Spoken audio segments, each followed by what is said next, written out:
minutes. So as people enter, come on, sit up close. This is going to last all day. This isn't just for our 12:15 session. And we're not going to start till everybody has a chance to either use the restroom or stretch and come in. But I am going to ask Jami, Jacques, and Betsy to take whatever seats they would like up here. Good yontif, everyone, again.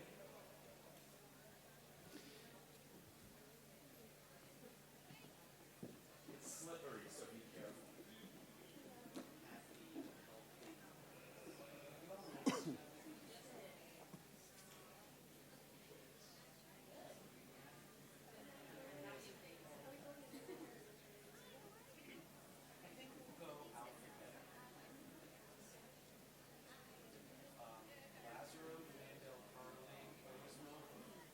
Does that sound okay? Oh, okay, good. So we'll move to heavy. No, I mean like, seriously. Oh, I see. Is that all right? We'll do that? Yeah, so Jami first, Betsy, and I'm going to introduce you wherever you like. I'll sit over here so that when I get up.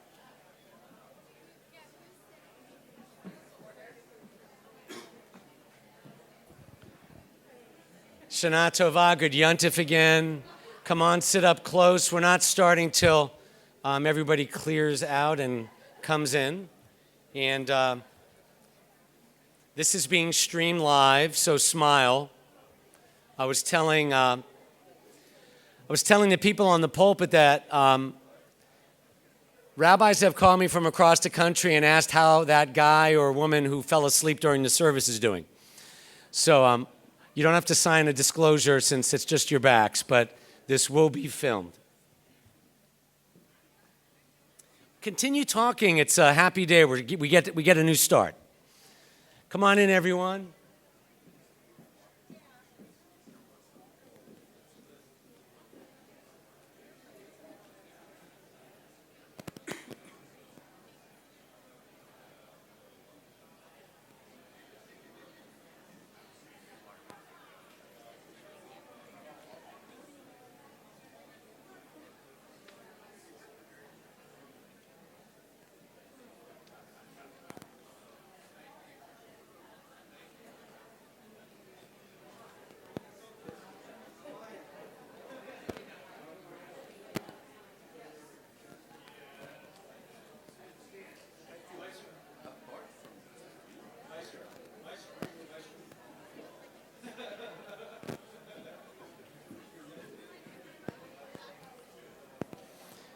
If we can fill in this side with Dr. Weiss and Scott Gruber, this is really a good side too over here.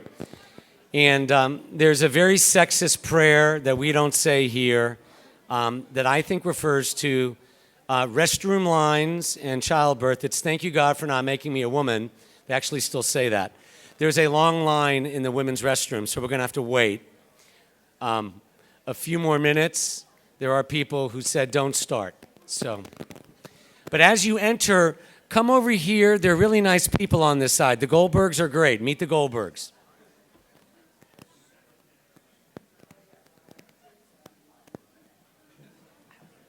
Good.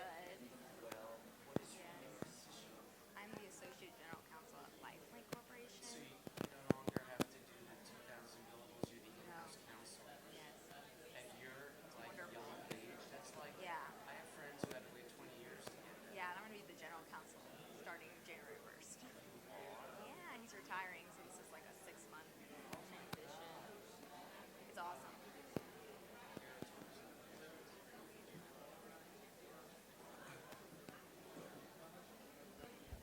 I know some people are shy, but if you don't mind as you enter to sit on this side, I'm just feeling for the Bessoffs and Kaufmans and others who are lonely up here. We got a big crowd over here. Let's fill it in over here. Sit up close, please.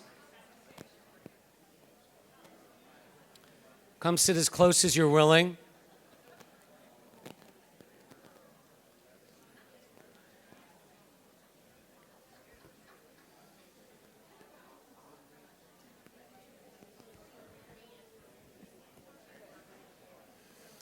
We're doing great on time. And just if you'll, as you enter, come sit over here if you're willing.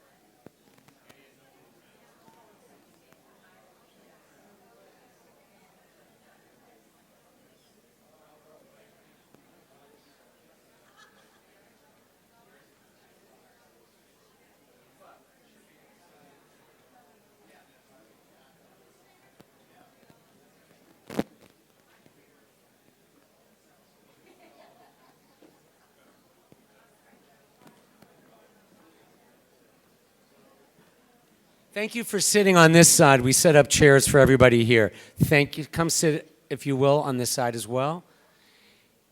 We're not rushed. And I think if we wait, though, for the restroom lines, we'll be here till 6:30. But I think we will wait another minute or two, if that's okay with you. Thank you to the Bardens for sitting on this side. I'm favoring this side because there's no one on it.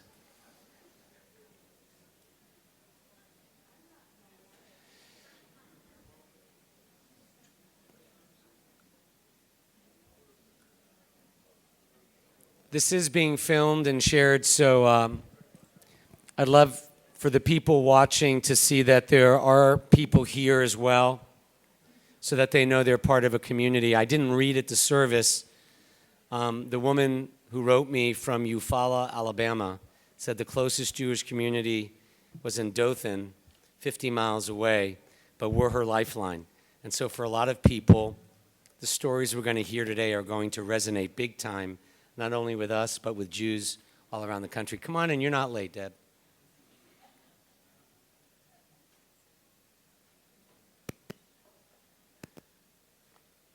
I hear more people. Brian, are there more people right outside the door? Or? No, a few more. Okay.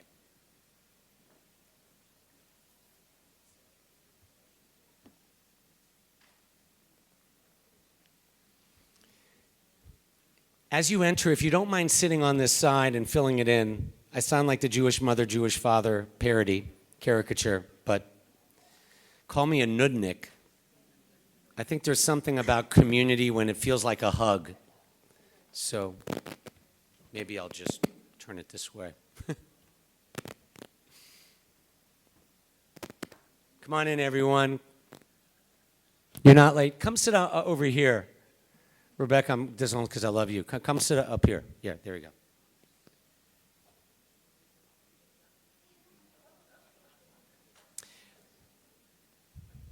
If we'll direct people all the way in, we have plenty of seats. We didn't think there'd be this many at this session. This is for the whole day, but I'm glad we set up more.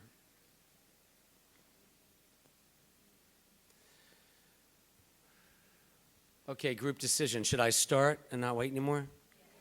I should. All right, Laura said yes, so I'm starting. Brian, are we ready to record this? All right, all systems go. Here we go. It's a day of confession, so I have a confession to make.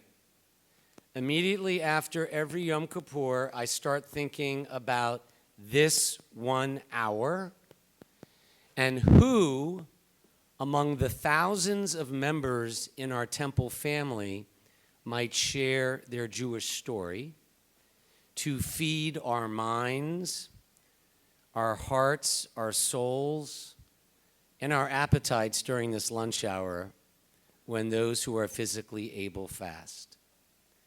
Temple members Jami, Karen, Lazarov, Betsy, Mandel-Carley, and Jacques, I'm calling you Rogers, Ozmo today. Their stories speak for themselves. So I will introduce each one of them with something I never told these three in the many times I have been honored to be with them. I met our first speaker then Jami Karen, when she became engaged to Adam Lazarov. I met Adam's mom, Debbie, 30 years ago when I was the student rabbi at Temple Israel in Jonesboro, Arkansas, Debbie's hometown. Debbie's parents, Abe and Marna Blinman, of blessed memory, were not only the definition of a hoot, they were among my favorite people. Back to Jami and Adam, whose wedding I had the honor of officiating at in Houston after several meetings here, including Jami's awesome Karen family.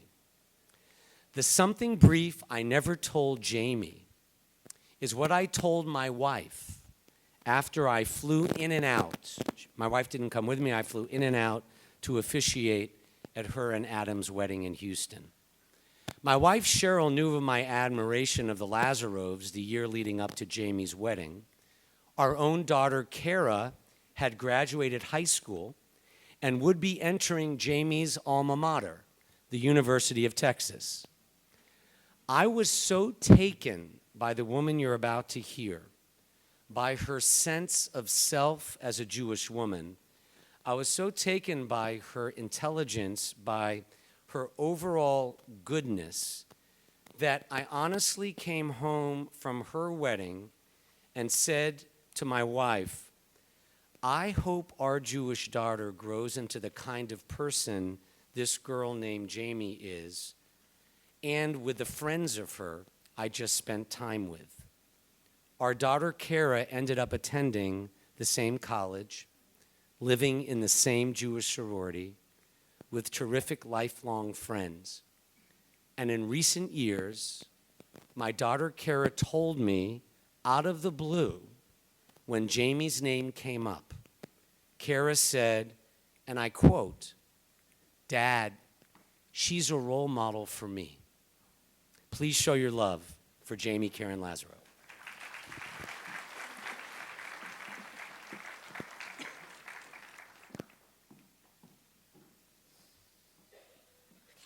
That was a lot. Short. Not too long ago, my morning commute changed from 5 minutes to roughly 20 minutes. I anticipated this would cause a few new complications and stresses in my life, but I did not foresee what has turned out to be the most complex problem of all: choosing each and every morning from approximately 30 million podcasts. I know, the ultimate first world problem, but a problem nonetheless. Am I in the mood for some dark and sinister true crime like Dr. Death? Perhaps I have the curiosity bug and want to press play on Malcolm Gladwell's revisionist history. Or maybe, just maybe, the kids were up all night and then decided to throw a tantrum because we did not prepare their breakfast to their exact specifications. On mornings like that, I often need a bit of zen, and I turn to the 10% Happier podcast hosted by ABC News' Dan Harris. On one such morning, episode number 193 caught my eye, titled Enoughness and the Hungry Ghost. Dan began the episode by describing the hungry ghost, which is an ancient Buddhist concept about a creature with a giant stomach and a tiny throat. As such, the hungry ghost is constantly hungry because it can never fill its belly with enough sustenance. Just as I was thinking, sounds familiar, Dan goes on to describe this phenomenon as part of the human condition, what he calls the background hum of constant insufficiency. An entire podcast about this terrorizing dread many, including myself, experience would not make anyone 10% happier. So of course, Dan provides the antidote: enoughness. It was that very afternoon, as I was chewing on enoughness, that I received a heartfelt email from Rabbi Micah asking if I would speak today about what Judaism means to me. My hungry ghost emerged the second I finished reading the email. After all, what had I done to deserve such an honor? There must be others who are more interesting, more successful, who have overcome more, who have better education, smarter, funnier. Wait.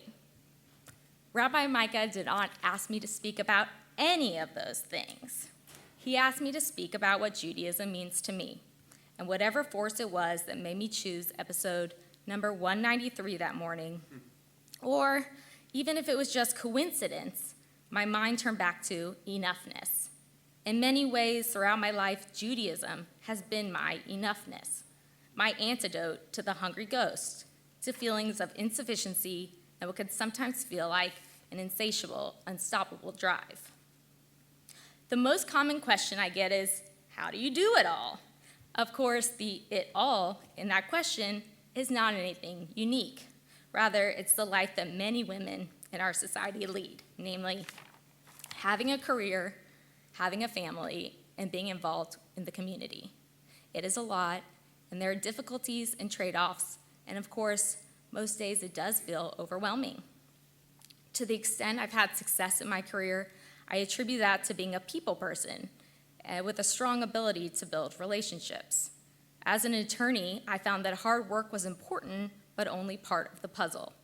I learned that my strength in building relationships had immense value for my career, and I'm very proud of the strong relationships I built with my colleagues and my clients. It was on the strength of these relationships that I made partner at Wyatt, Tarrant & Combs, a law firm here in Memphis. Since then, I've moved on to a new challenge, and I'm currently the Associate General Counsel for LifeLink Corporation, slated to become General Counsel at the start of 2020. But of course, work is only part of the equation. Even more important for me is family, and particularly raising my two daughters, 3-year-old Sonia and 1-year-old Audrey. But of course, being mommy is also my greatest challenge. This is particularly true because of the time constraints of being a working mother. While there is no avoiding those extremely untimely phone calls, you know, the ones where your child has just vomited all over the classroom just as you're about to walk into an important meeting.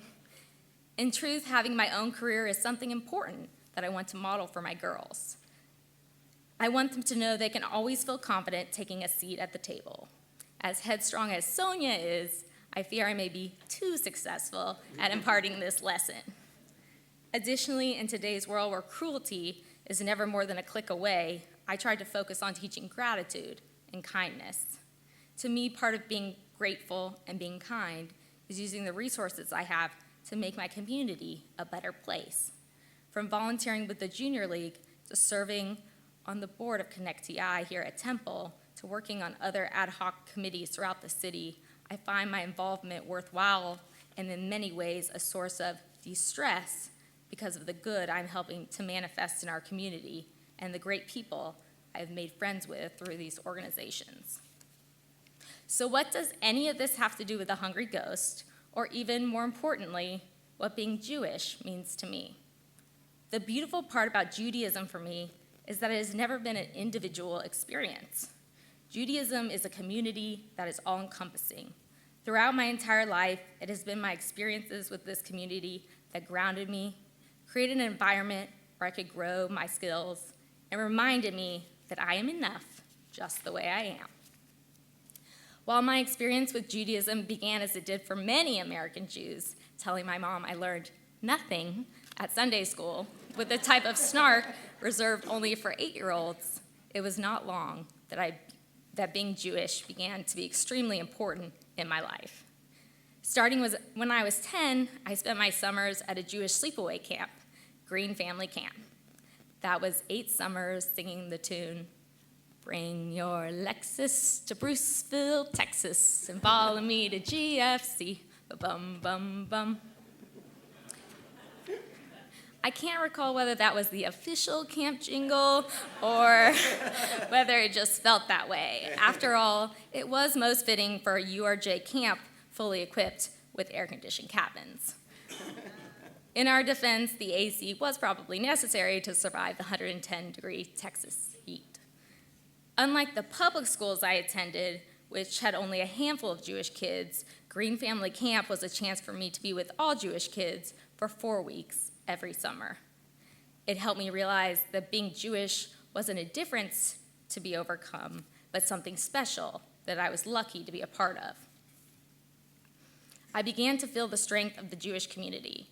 It was within this community that I was comfortable in my own skin, and because of this comfort, I always found myself gravitating toward Jewish groups and Jewish experiences. In high school, I took on leadership positions in BBYO, including becoming treasurer of BBG Lone Star Region, an experience that taught me about leadership, organizational politics, and public speaking. I was also a 4-time participant in the JCC Maccabi Games, where I got to mix and mingle with people from all over the country. These experiences were foundational for me in learning how to build productive and fruitful relationships. In college, I went on to pledge AE Phi at the University of Texas at Austin, a Jewish sorority, where I was on the board as social chair and participated in a birthright trip to Israel. During these college years, I learned how to balance multiple obligations that were important in my life. I met my perfect Jewish dreamboat husband at a Sami party, a primarily Jewish fraternity. That was another lesson in figuring out what I wanted and grabbing it. As the Talmud says, you are not obligated to complete the work, but neither are you free to abandon it.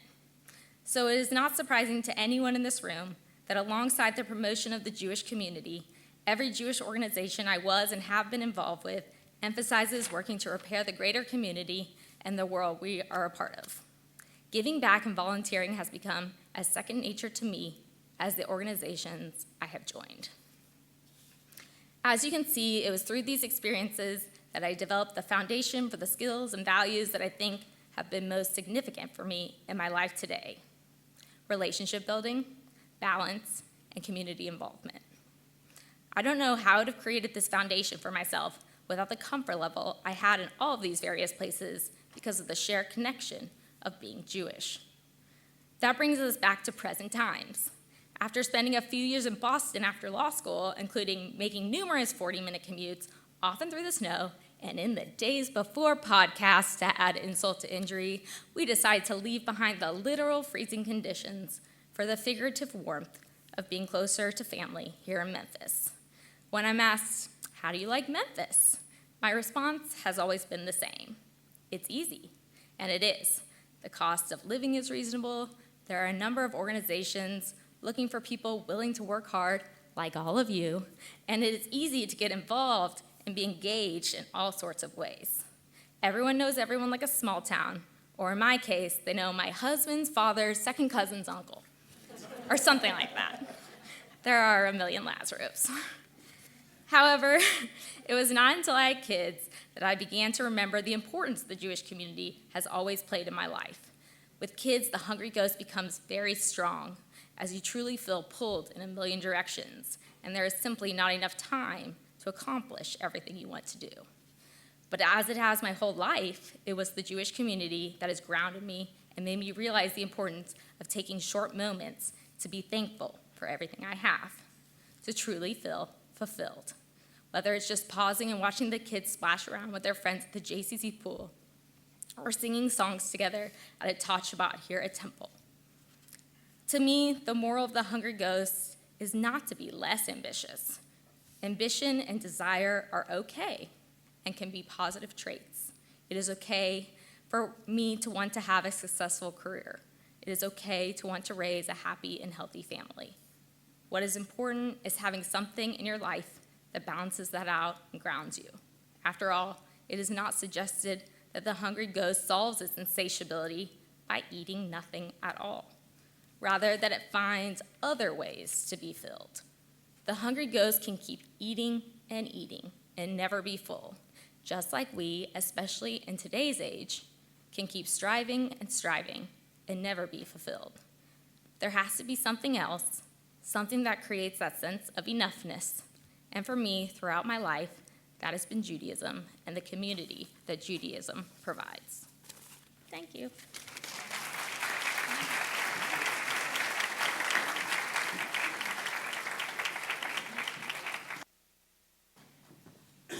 I share what you do, and that is the joy of being part of this extended Temple family with Jami and our next two speakers. Friends, therapy and counseling are oriented toward problem solving, as I see it. Therapy seeks to deepen our understanding and help us to adjust to the emotional challenges of life, whether you see a social worker, a psychologist, or a psychiatrist. Pastoral counseling, what we rabbis do here at our Center for Counseling, is we offer insight into how the wisdom of Judaism can help us understand, respond to life and its challenges. But let me correct myself. If a rabbi ever says to you that he or she is a psychologist, licensed social worker, or a marriage therapist, find another rabbi. Our next speaker is a professional I have referred dozens and dozens of couples and individuals to in recent days and decades. I said days. I just called her last week about someone else, but she has cut back her hours. Before I get to her, I have to cite someone in the front row who you all will get to know with the Renaissance of Memphis downtown, if you don't know him already. He is one of my interfaith role models. He is a great thinker and orator. He is Betsy Mandel-Carley's husband, the Reverend Burton Carley. So honored that you're here. And the reason why you'll get to know him is because you know the Renaissance of downtown, where the Harahan Bridge, we can walk over into Arkansas and everybody's hanging out now with Bluff City Law area. Well, there's Burton Carley Way by First Church of the River. And who knew that it was going to be the most popular thoroughfare in all of downtown? You can't even get parking there. But back to the something I never told our next speaker. It's how each couple and individual who continue to be a part of this temple family thanked me for the referral. I didn't hear from everyone with other referrals, but with her, many of you are aware that counseling, like medicine, has become so specialized that you can find top professionals in Memphis who are brilliantly focused on helping people dealing with everything from compulsive behavior. There's no longer like you just go see a counselor somewhere.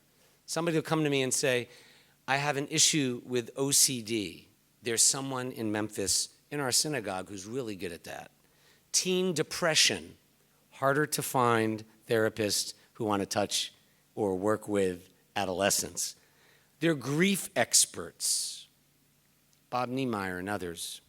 They're addiction specialists. And then there's our next speaker's wheelhouse, relationships. But we're not on Betsy's purple couch this afternoon. Everything in her office is purple. I can't believe she didn't wear purple today. She's here because I love her Jewish story. I love her mind, her husband, and her son, the stirrings of her soul. I hope you do too if you haven't met this member of the Temple family. Please show your love for Betsy Mandel-Carley.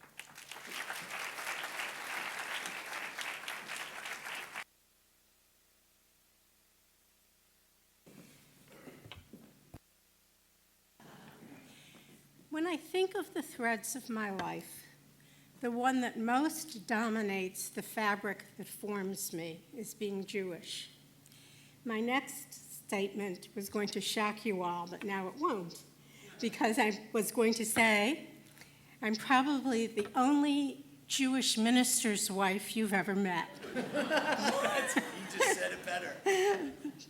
But Micah already told you that. As an aside, Burton is a Unitarian minister, and as we often say, Unitarianism is to mainline Protestantism as Reformed Judaism is to Orthodox Judaism.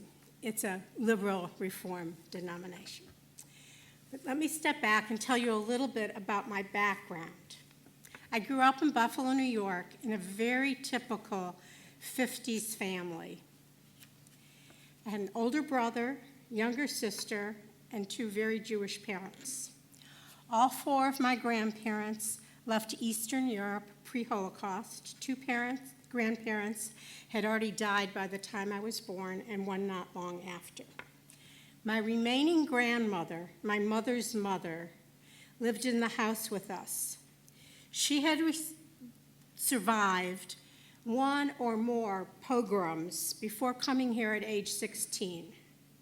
Although I spent much of my life trying to find out specifics, she didn't want to talk.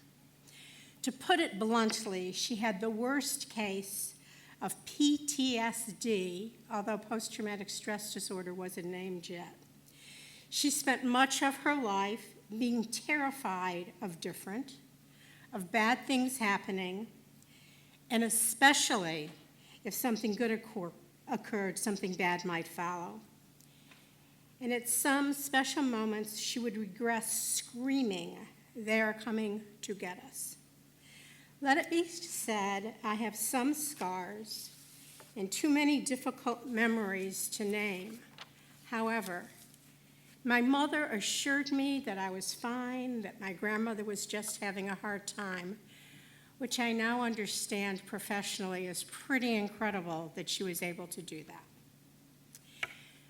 But very clearly, fear of being different and being a victim were often expressed in the dailiness of my life as a child. However, so were many other important values and beliefs. As a typical 50s family, we had dinner at the table every night, lit Sabbath candles every Friday.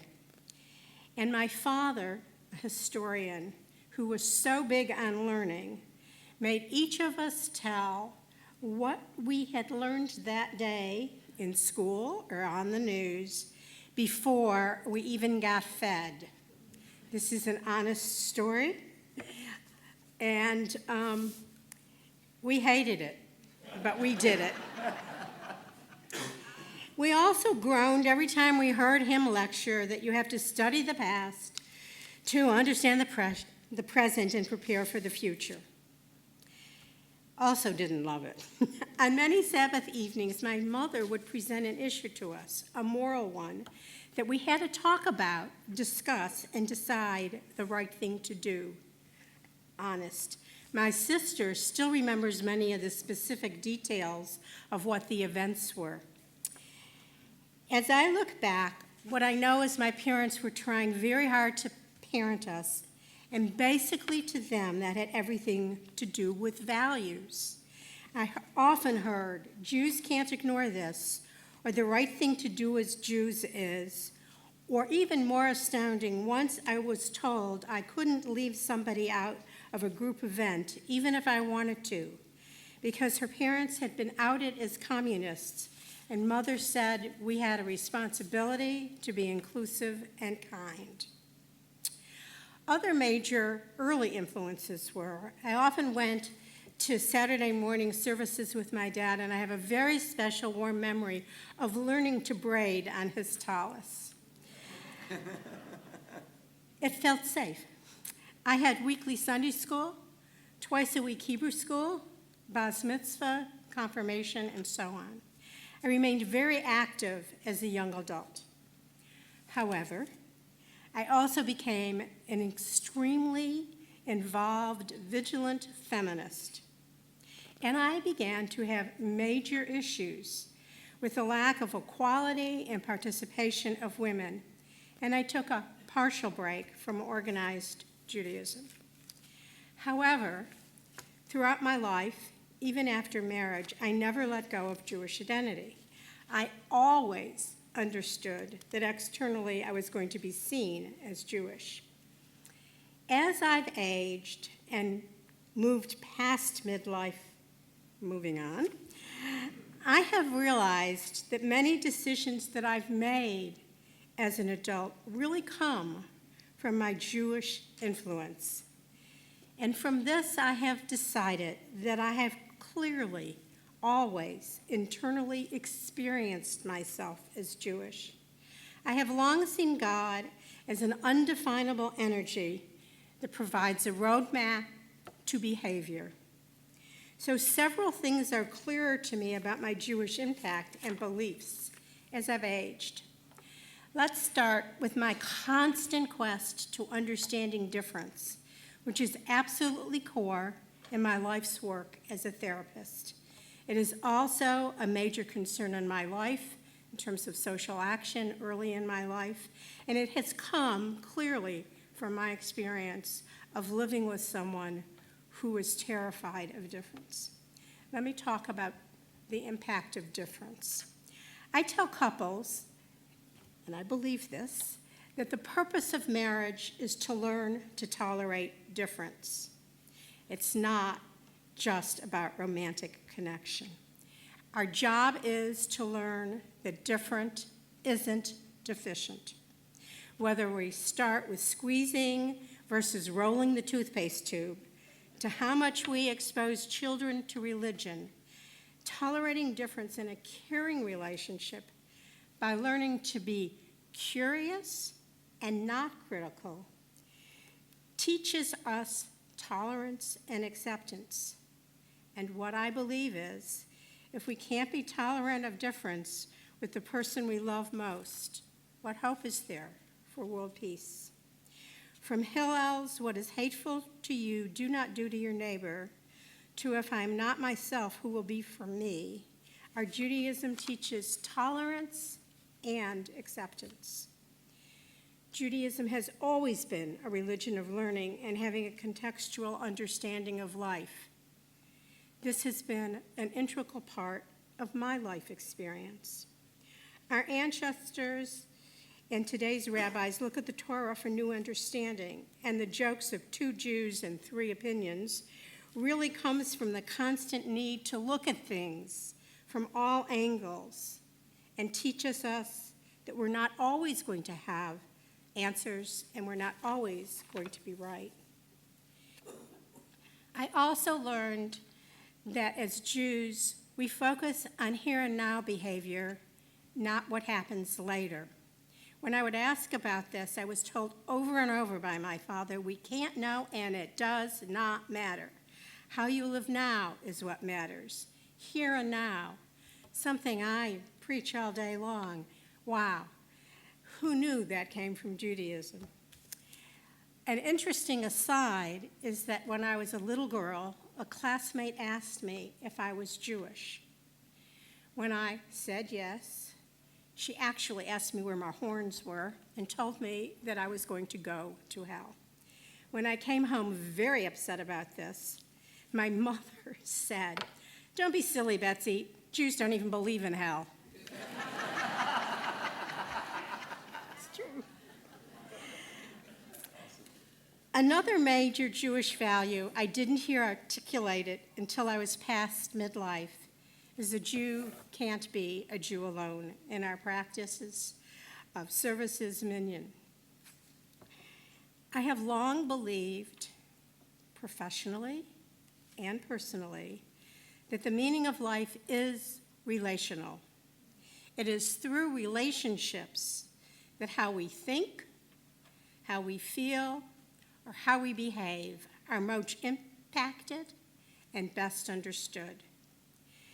I believe that when we pray or sing hymns, it is healing to me to know that these rituals and customs are being practiced by Jews all over in communities known and unknown, so we feel in relationship. And then there's Yortzeit, the practice of literally having a community in which to recognize and cherish loved ones no longer living, on whose shoulders we stand, both known or unknown. Knowing where we come from and honoring where we come from in this incredible ritual, for me, is the biggest Jewish gift. I believe that knowing who we are is essential to being a good human, a good partner, a good parent, a good friend, and in every relationship. And so in summary, this is what Judaism means to me. the opportunity to worship in community with others who are also in process of growing, with many rituals that are shared by Jews worldwide. It is a focus on understanding truth contextually through interpreting Torah, and learning new truth and understanding is always possible. Judaism teaches us to study and value our Jewish history so we learn from specific experiences of past generations. Judaism teaches us to give to others, known or unknown, directly and indirectly. It teaches us to practice tolerance and honoring personal history through Yortzeit. And so, being in a growing, connected Jewish community with these rituals and events continues to fulfill my life as a Jewish woman.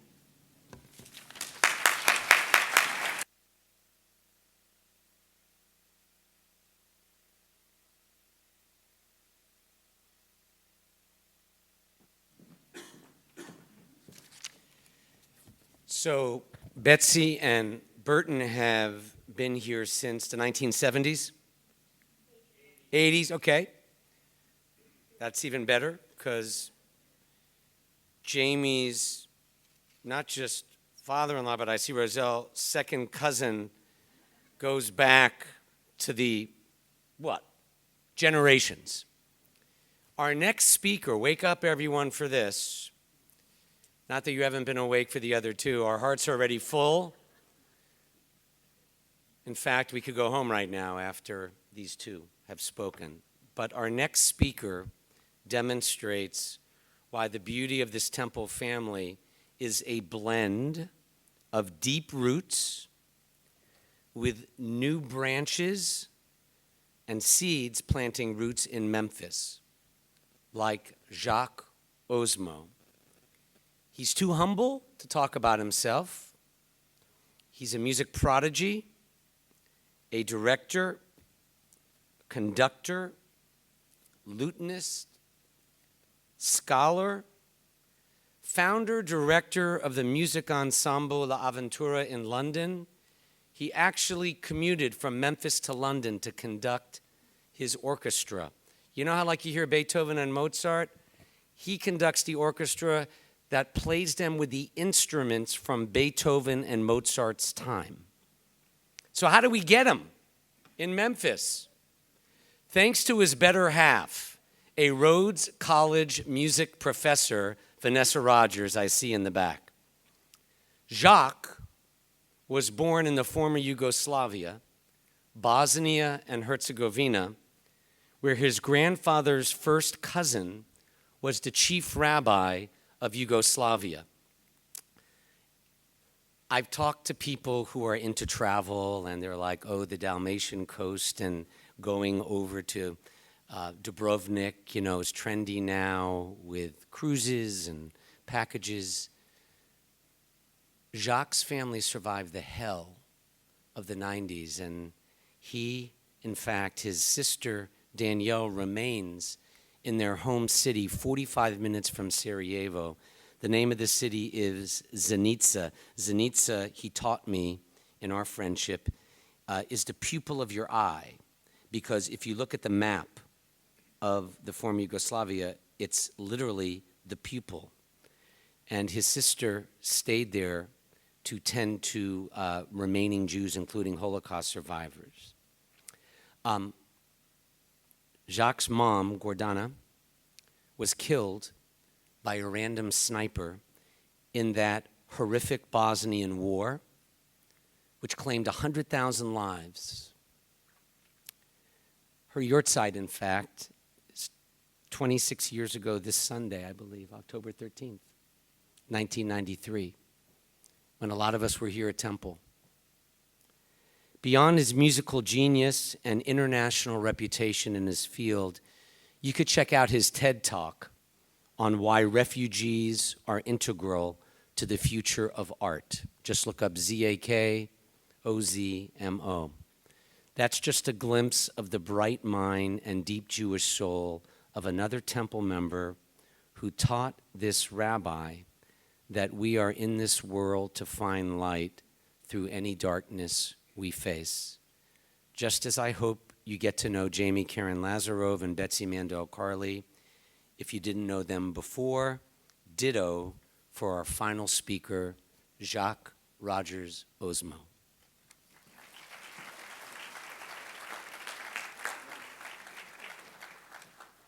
Can you all hear okay? Brian is amazing on sound. It's loud enough? Okay. Speak up, my friend. Thank you very much. Good afternoon. It's a great honor to be here today.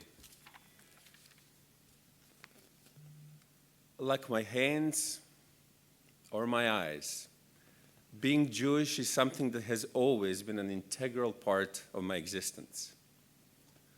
Living the history of the Jewish people has been an obstacle course full of trials that put life into perspective and divide the important from the unimportant. This history helps us understand ourselves and the world around us. It informs, it inspires, and ultimately strengthens our hearts in the knowledge that after everything that the Jewish people have gone through over the last hundreds, thousands of years, we are still here, keeping the light of our tradition burning. I grew up in Bosnia and Herzegovina, former Yugoslavia, as Micah mentioned, in a city called Zenica. My family was heavily involved in the Jewish life of the city and of the country. My grandfather was the president of Zenica's Jewish community. His first cousin was the chief rabbi for Yugoslavia. My city was without an active synagogue building. The beautiful early 20th century synagogue in the center of the city was nationalized after the Second World War and turned into a museum. This was due to a dramatic reduction in the Jewish population of the city during and after the war. And as I was growing up, for special occasions, we would go to Sarajevo Synagogue, as the two cities were fairly close to one another. The surviving Jewish community of Zenica was in exchange given an apartment in which to hold services. My grandfather, being the president of the Jewish community there, organized and led these services. Not having a regular access to a synagogue with everything that you would expect to find in it, I grew up with a sense of the temple being wherever a group of Jews meets, with a sense that we each carry the temple within us, and that we carry the light of the tradition wherever we go. Like many Jewish families, mine was no stranger to loss, no stranger to navigating the backdrop of anti-Semitism lurking in the shadows. To live with the latter one was a fine balancing act. I'm a grandchild of Holocaust survivors. My grandparents and their siblings were for me a symbol of optimism, a symbol of overcoming even the greatest obstacles, people who, regardless of the horrors they went through and challenges they met, nevertheless managed to keep up their spirit, their hope, do great things in this life, and be happy. And regardless of all of their achievements, they were always so down to earth, so appreciative of this life, and humble in the awareness that being Jewish, you never really know what tomorrow will bring. This resilience always amazed me. It inspired me and made me so proud to be a part of that family and part of the Jewish people. In 1991, first serious political and then armed skirmishes started in my home country, Yugoslavia. Two of the republics, Slovenia and Croatia, declared independence from the Federation. At first, most of the people I knew, including my own family, could not imagine the horrible armed conflict that would follow. My father would say that it is not possible to have a war in Europe in that day and age. My grandparents were gone by that time. Otherwise, they would probably have known better. I myself was very idealistic. The Berlin Wall fell in 1989. The rock band Scorpions sang that beautiful song, the wind of change. And I genuinely thought that the world has become a better, more enlightened place. In 1991, I was enrolled in an exchange student program to spend 6 months in the United States, expecting that the political turmoil will blow over and not being able to imagine that an armed conflict could reach Bosnia and Herzegovina, the very central, completely ethnically mixed part of the former Yugoslavia. I went. While I was abroad, the unthinkable happened. The war started within Bosnia itself and the borders closed. At this time, I was still in a regular contact with my family, and my father was still convinced that the political situation will calm down and there is no great reason for concern. I also felt I should be there with my family. So as my studies in the US came to an end, I had a return ticket ready and was preparing to go back. Finally, however, the flights to Bosnia were discontinued, and hostilities in the country were such that countless military and paramilitary crossings were erected throughout, making it impossible to reach my home city, even if I made it to the Bosnian border. First came the realization that I'm physically cut off from my family and my friends. And then very soon after, the phone lines went down. For the next 3 years, I had no way to speak to anyone in Bosnia, to find out if they're okay, if they're dead, if they're alive. I applied for visa extension.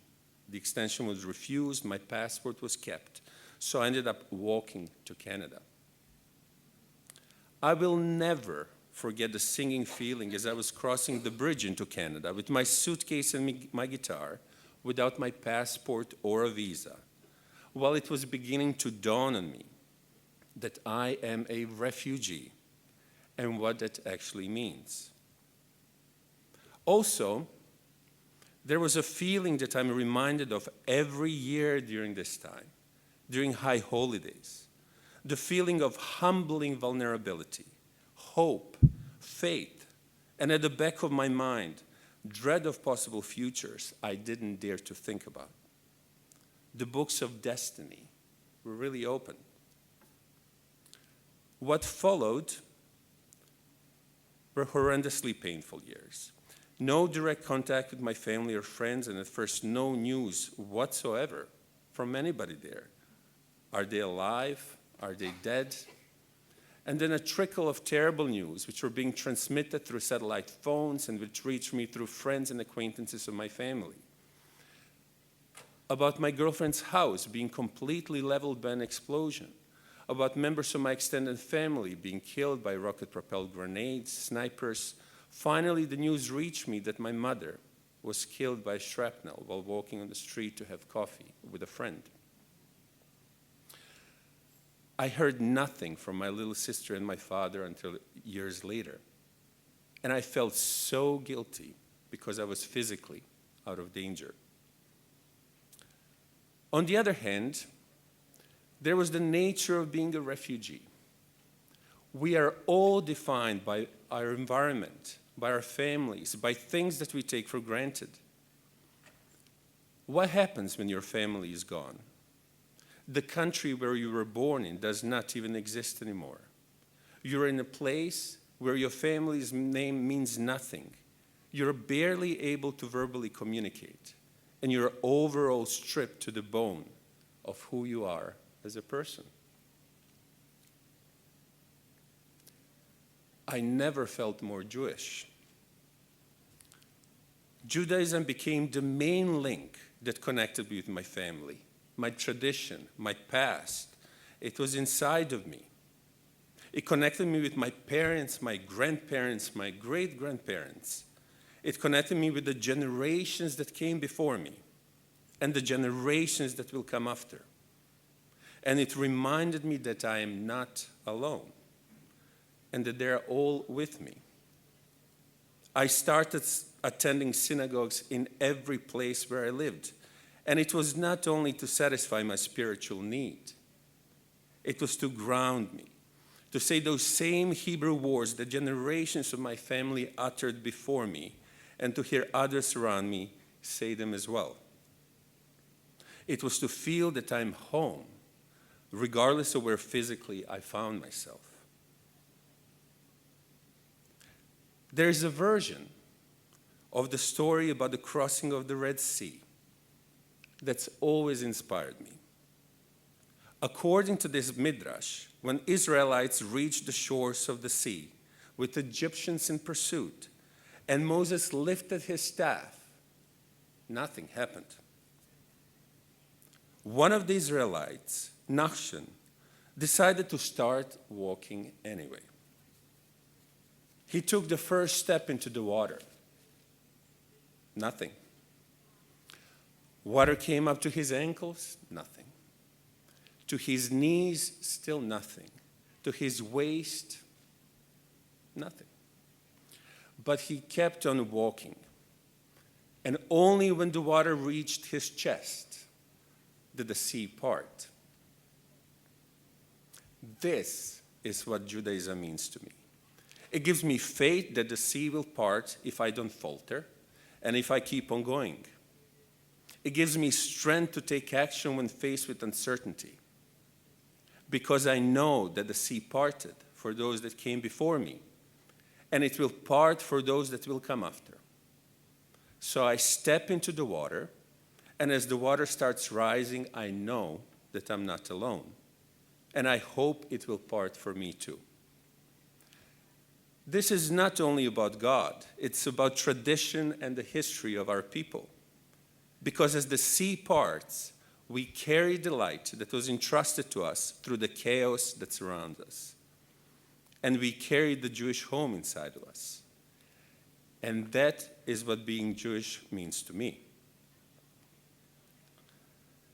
Nowadays, as Micah mentioned, I split my time between London, England, and Memphis, Tennessee, as most of my work is still in Europe. I am a music director, conductor, and academic. Professionally, I dedicated myself to the arts, to music. When faced with the worst things humanity is capable of, the arts envelop me in the best ones.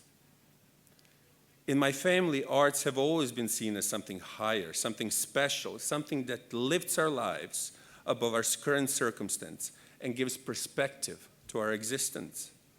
I think that is a very Jewish thing.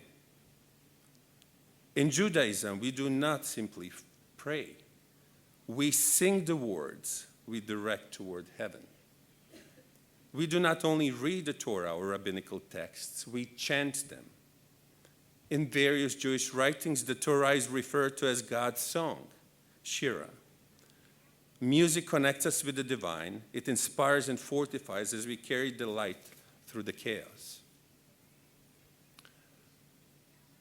My wife, Vanessa, and I were recently blessed with our second child, Louisa, and Memphis is becoming home. For me, it is Temple Israel and all the people that I met here that are giving the sense of familiarity and continuity in this tradition. Gathering in a place such as this beautiful temple, in such numbers, and in an inclusive congregation where we are often joined by our friends belonging to different faiths, it reminds me of the blessings that we cannot take for granted. Around me are being sounded the same Hebrew words, melodies, and the same sentiments that gave me comfort my entire life. And I know that I'm not alone. And I know that we are not alone. And that is what being Jewish means to me. Thank you. Thank you.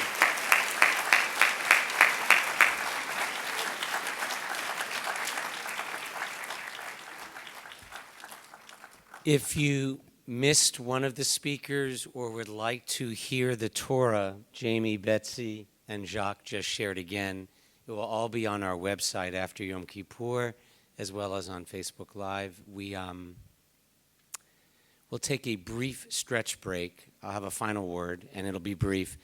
And then we are blessed to have Professor Jonathan Judakin from Rhodes College. He and I are going to dialogue on anti-Semitism. All we're going to do is move this podium, remove 2 chairs, and begin that session in a matter of minutes. But please, one more time, let's thank Jami, Betsy, and Jacques.